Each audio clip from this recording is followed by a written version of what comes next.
Okay. Well, as you know, the voters have given me an opportunity to serve in the Senate. This is my first short session. Way too many things happening, way too many things. A lot of it politically, gearing for the re-election and the election process.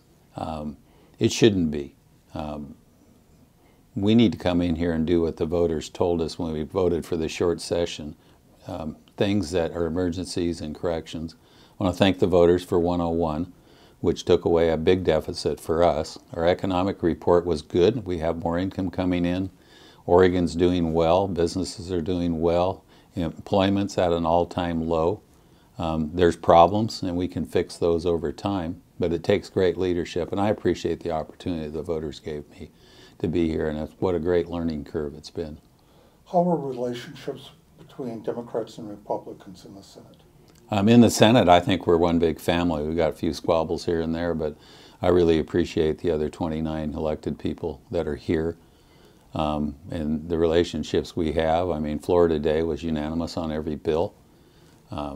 There's some things that may come up. There's things that are coming to the floor which will be uncomfortable for one party or another. And, you know, if it doesn't need a hurry, it should be a no and leave it for the long session. Everybody that comes here and visits, I mean, they all have their passion and interest, and I appreciate that. But without the full 5 months to have hearings and take public input, there's a good chance things slip through that aren't properly documented, aren't properly written, that will have effects that are not helpful. The one is the health care for all. We agree with health care for all.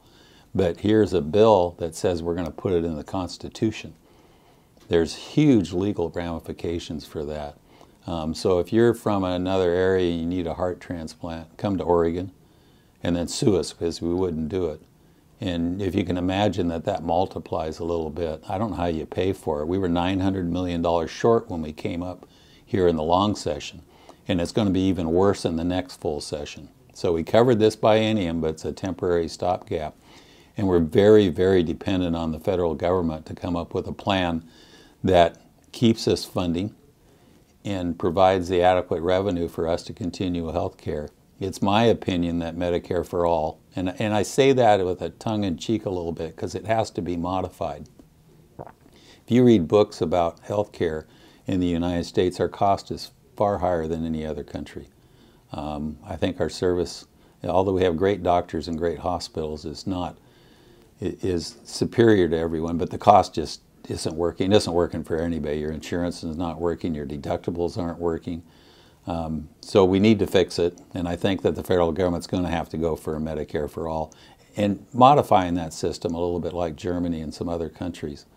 But I think it's an inalienable right for everybody in this country, and so we need to figure out how to do it and get it paid. So we'll see.